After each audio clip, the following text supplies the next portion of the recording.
It's been a little bit of a hiatus since we last spoke, but there is plenty to get through. Great to be with you again.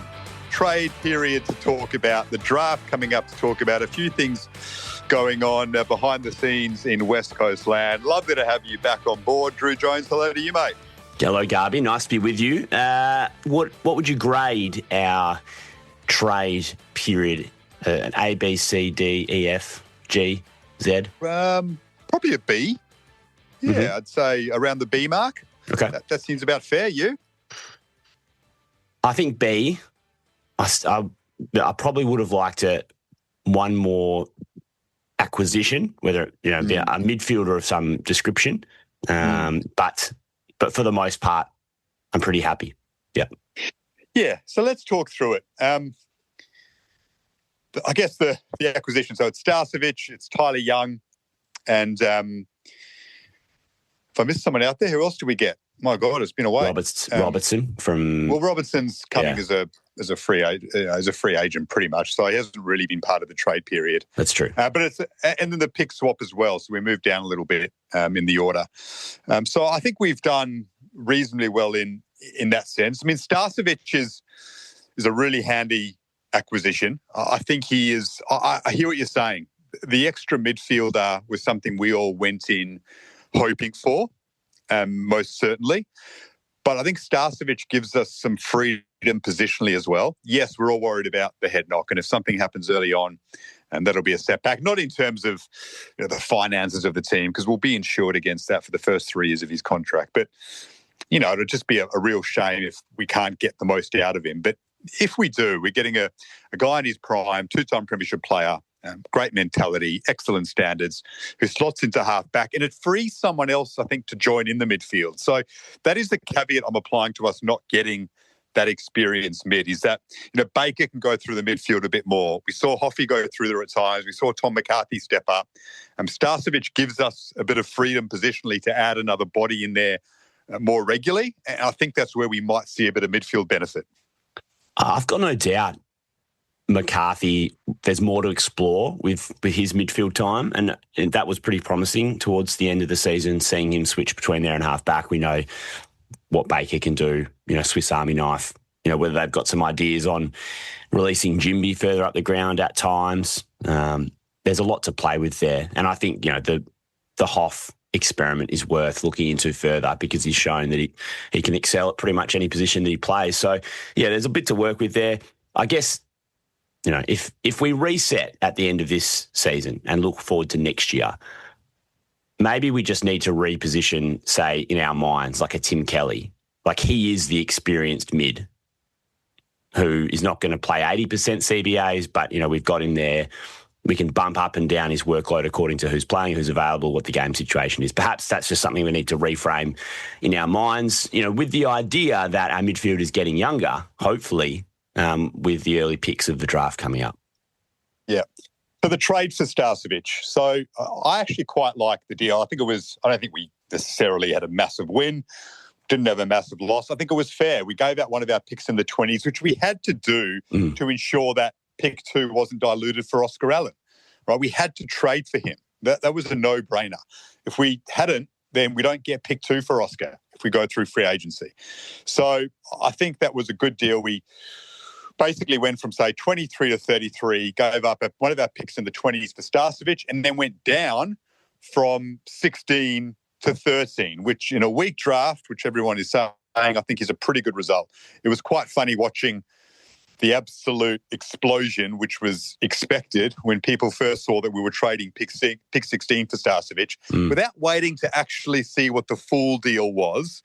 And then when they saw the full deal, they went, oh, yeah, okay, that's not too bad. I mean, some of the reactions these days are just, everyone's just waiting to pounce on Matt Clark and the Eagles, and it's so out of whack on occasion. And this was one of those situations where you just had to wait a little bit, see what the full detail was, and realise it was actually a decent outcome. Yeah, I mean, there's some sensitivity around trading draft picks at West Coast at the moment, which hopefully will dissipate at the end of this draft hand that we've got. But yeah, I think it's just important to put things in perspective with Starcevic, who is a top 5 lockdown medium defender in the comp. He's a dual premiership player. And we kept pick 2. Like, yeah, that's so incredibly valuable. Yeah. You know, you're always going to have to give up a first-round pick for a gun player, a premiership player who wants to come home. We're always going to have to give up a first-rounder. But we've managed to hang on to pick 1 and 2, and it's an unusual situation. Clearly, having the end of first-round compensation, you know, as an extra part of our hand was a helpful way for us to get that deal going, and perhaps, you know, discussions with the AFL about the compensation, you know, maybe there were some caveats there on our, you know, from our end, just saying, look, we're likely to trade this, which might have made it easier for them to hand it over. You know, ultimately, the deal got done in a year where we had this unusual opportunity to get pick 2. We had to let our captain go, but we got overs for what he's worth, and then we were able to engineer a deal for a great player and still hang on to our, you know, really good compensation. So I think that needs to all be taken into account. And, you know, all we can do is hope for the absolute best when it comes to his health, but know that we're getting, you know, a great player, a great citizen, and, you know, an extremely valuable asset to a young team. Yeah, and move further into the first round and move up that order, which, you know, I think was pretty handy in terms of the way that was all structured. We've got 3 picks inside the first 15. Yeah. Might not be the third pick, might just be outside by the time everything else comes into it. But, yeah, pretty handy in what everyone's saying is a weak draft. So the next player in is Tyler Young. So we give up 38 for him. Again, think it's fine considering the status of the draft, where that pick will end up. Yeah, we don't know too much about him. Nobody does really outside of Richmond fans, but they're the ones you speak to, and they're the ones who are really positive about him. Like, they think he is a very good player. He looked really strong in 2023 when Andrew McWalter was there at Richmond, and Matt Clark was as well. So they had the front row seat to watch him go about it. Matt Clark actually picked him up and got him into the program. So he's obviously a massive fan. So you back their judgment on him because it's better than anyone else's. Then does his knee, but came back really strongly. Richmond fans said he was excellent when he returned. Barely lost a contest, barely lost, a one-on-one challenge in a game or season. They wanted to keep him. Yes, they've got some other options there, but they wanted to keep him. We got the inside running similar to Carlton on Chesser against us, and we won out in this one. So quite happy with it. Pick 38, some people are complaining that it was too much. I think it's fine. The other thing about pick 38, Drew, is we've actually got a really good relationship with Richmond at the moment. Like, we've brought across Baker, we've brought across Graham. The McWalter-Clark relationships obviously help in that. Sometimes there is a thing called good faith in deals. And when clubs have been working well together, it's quite handy to sometimes honour that. You know, for us to have gone to Richmond and tried to, really gouge them for something better, I just didn't feel like it was necessary in that situation. I think we could have done more with Chesser, which we'll speak about.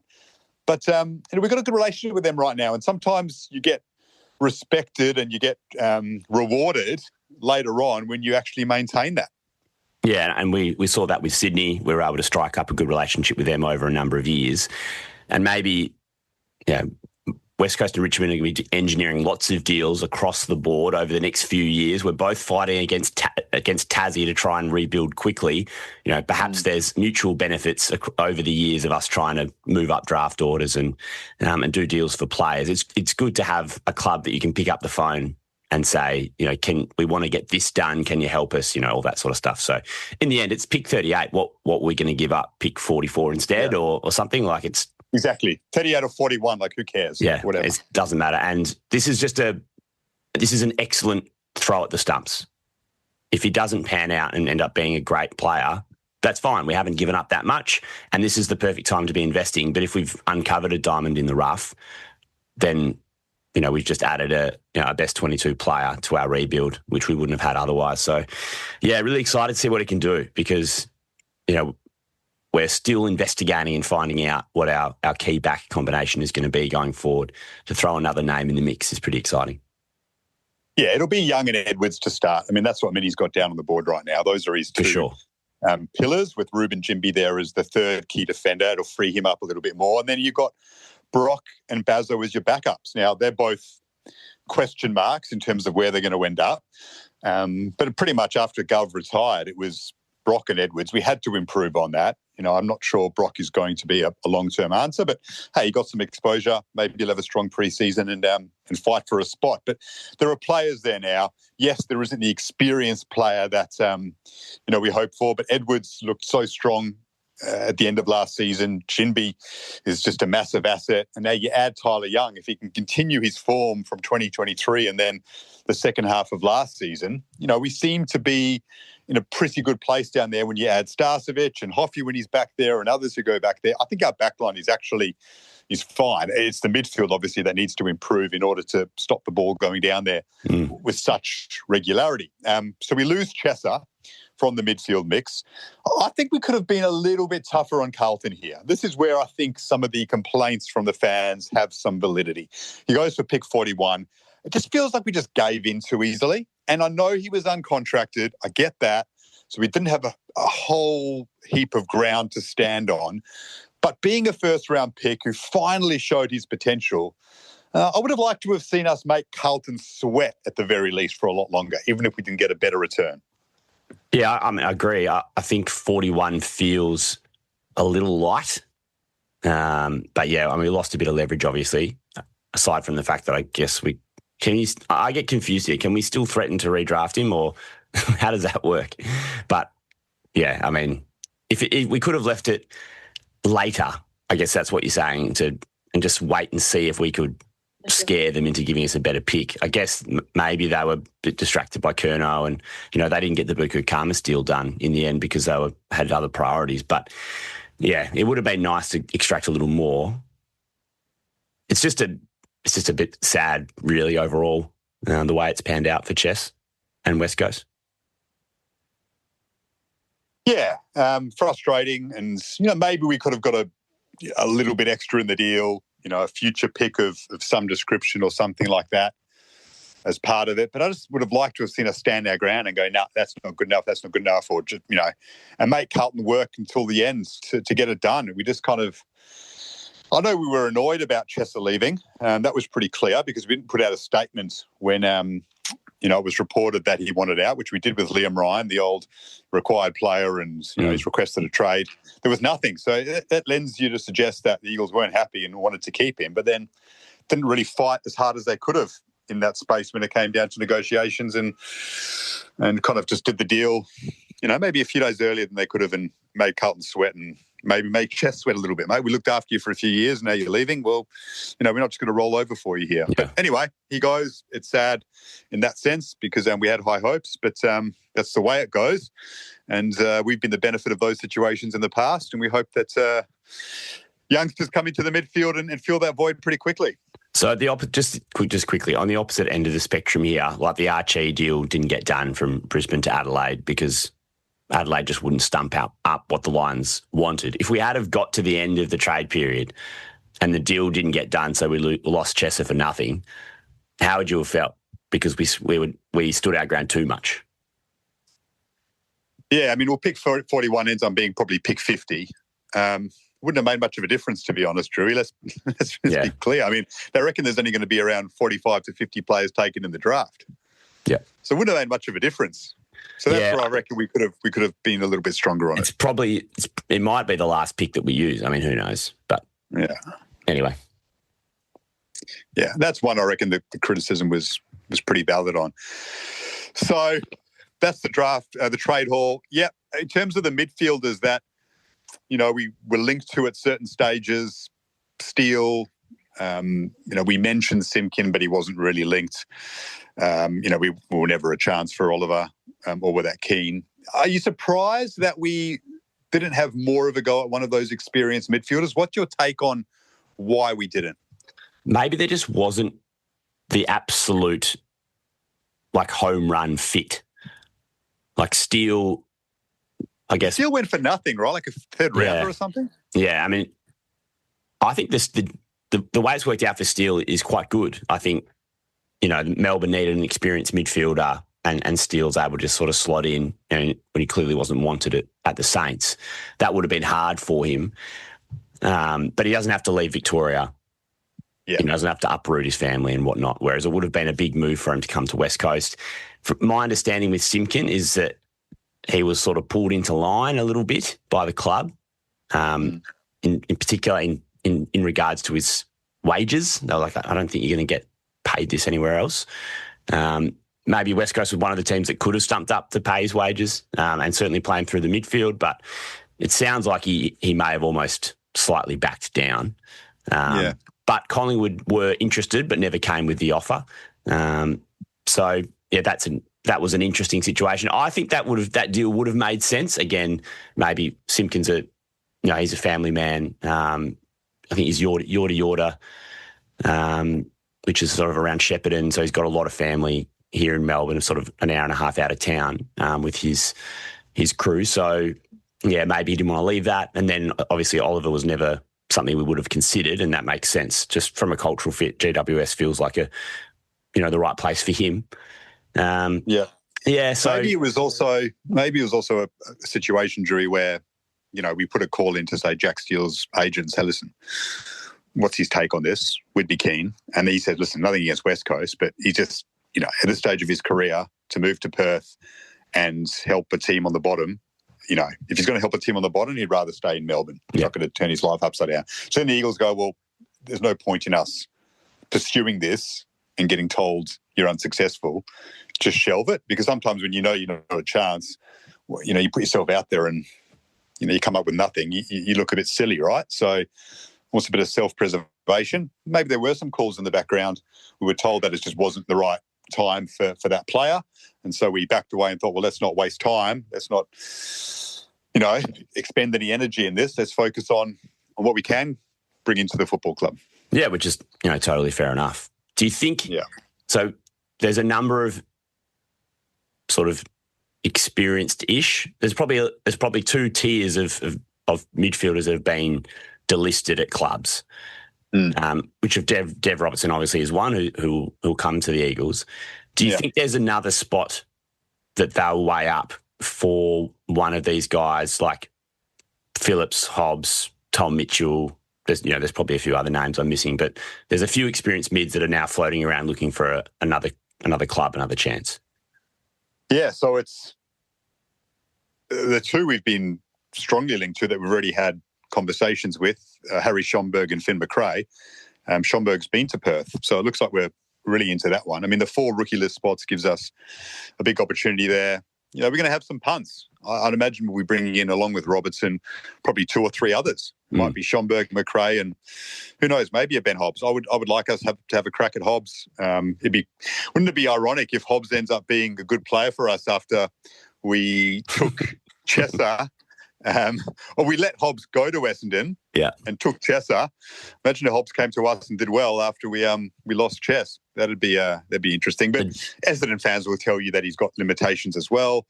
Will Phillips, pick 3, hasn't worked out at North, probably worth a bit of a crack. But yeah, we've got room to have some punts here, and you'd hope that 1 or 2 will come off. And at the worst case scenario, Drew, with these players, whoever comes in, they'll boost our waffle team, which then helps your Clay Halls and your Tom Grosses and your Harvey Johnstons develop, because they're playing with better players around them, and then hopefully get more of a crack at it at AFL and find their feet. That's the worst case scenario of bringing 2 or 3 of those players in. Yeah, I've forgotten about Finn McRae, but I think that's almost a nailed on certainty, isn't it? Did you give us your power rankings? Can you rank them for me? Like, who's your number 1? Okay, you go first with your number 1 out of the guys available. Who would you like to sign? I would go Hobbs. Hobbs 1. Okay. Phillips. Yep. Hobbs 1. Phillips 2. Schomburg and then McRae. Okay. Interesting. I don't think I'd have Phillips that high. Okay. But maybe just because I've covered North, I've seen Phillips up close. Maybe I'm too close to it. But I like Hobbs. Schomburg, I'm interested in. I'm guessing he had a really good sample year. Couldn't crack the team. Yeah. He's got guys in front of him who play the same way. I don't mind the idea of having a look at him, because he's never really got a decent crack at just. There might be a time next year where we can just play him for 6 games in a row as an inside mid and just be like, all right, mate, show us what you got. Yeah. And maybe that's a good opportunity. Maybe that's something that we can explore. So I'm interested. Hobbs and Schonberg, I think Finn McRae, he runs all day and he gets a lot of the ball in the VFL, but he's looked a bit like, fish out of water at AFL level. Do you think it's because he hasn't played the right role? He's never, McRae's never really, his coach has never really given him, the keys to the midfield at any stage to play the right role. I don't know. Collingwood fans tell you he's not up to it. Yeah. But perhaps he could get more of an opportunity with us and confidence and get going. The other one that we should mention, who I'm not against, is Tom Mitchell in terms of that experienced player. So Mitchell and Swallow are the two experienced players now that we could get if Swallow gets coaxed out of retirement, which has been discussed. I definitely prefer Mitchell ahead of Swallow because he's got that hunger. Interview with him recently, he said his body's great. Had played the last 15 weeks of the season. We do need that inside player. Maybe that's worth a punt to see if he can just churn out 1 year to help our inside mids develop. And he's a Perth boy, so the adjustment would be easy. I'd be open to Tom Mitchell for a season. Yeah, I'd be giving Mitchell a crack on the list. I'd be looking at Dave Swallow in a staff role. Yeah. Such a great human, great family, all that stuff. I think that would make a lot of sense to put him in development and build him up as someone who can be part of the football department through the rebuild. But yeah, Mitchell I would prefer to see on the list, I think. I like the romance of Dave Swallow playing for West Coast, but I don't think it's practical or necessary at this point. Yeah. And I think it's sort of almost fitting, like his, the last memory of him playing being that winning score against Fremantle in the dying embers of that game. So, yeah, it's interesting, isn't it? We have got a little bit of flexibility. It's almost like these extra rookie spots they couldn't have come at a better time. There's just been this big churn of talent through the AFL. There's heaps of guys who were playing games last season who are now found themselves delisted and looking for new clubs. Yeah. Just quickly, we talked about this over text. Is it worth a call to George Stevens, or are we burning Geelong too much? Like, George Stevens actually looks pretty good. It's amazing that he's technically without a club right now. Yeah, it's worth a call, but I just get the feeling there's been an arrangement there. Like, we're delisting you, but we're rookie listing you. Yeah. He's happy. I just don't think we'll get anywhere with it. Like, he's probably been told you're part of plans. And yeah. Did you read the story about Alex Sexton? Yes, I saw that. He was linked to us as well. Yeah. Anyone who's ever pulled on a pair of boots in the AFL is linked to us right now. Instead of being delisted. Yeah, I mean, what would you make of our sort of small to medium forward stocks at the moment? Yeah, well, Owies hasn't worked out, so I'd rather see Sexton in the team than Owies, honestly. Sexton can kick. Yeah, I don't know. I don't think he's done much at Gold Coast in recent times. I wouldn't be that enthused by Sexton. We've got some other players coming through there. Yeah. We've got to talk draft because we've got a few minutes left. Yeah, so let's do it. I wrote on X recently on Twitter that our position, the Nest's official position, is Dersma and Sullivan Roby. That's how I feel. I think you feel the same way. Nothing against CDT, Cooper Duff Tytler, but we need mids. Roby's the buzz. He's gone from 175 to 192 centimetres in the last year or so and shot up the draft boards. Looks the dynamic striker midfield player, which are the most valuable in the game. Your Petrarca, Dangerfield type player, dusty, can roam at half forward through the midfield, kick 3 and have 30 on his best day. It just feels like that's the player we need more than Duff Tytler, considering the other players we have in key forward ruck positions right now at the club. How do you feel about it? So our biggest issue, Garby, is our midfield is weak and we don't have class players. So let's just take 2 midfielders and 2 guys that we hope can be class players going forward and address that need. We've got this tremendous opportunity with pick 1 and 2. We've got the best 2 young midfielders in the league available via the draft. So I think that's the best approach for us right now. In another year where we had good young midfielders, then that's when you take the risk on CDT. But yeah, I would prefer to see us go with Roby. I mean, we've got to defer to Cal Toomey on this. He's the most well-informed guy when it comes to the draft. But if Cooper Duff Tytler slid Would you? I like playing out these scenarios. Would you like to see us trade back in to get him?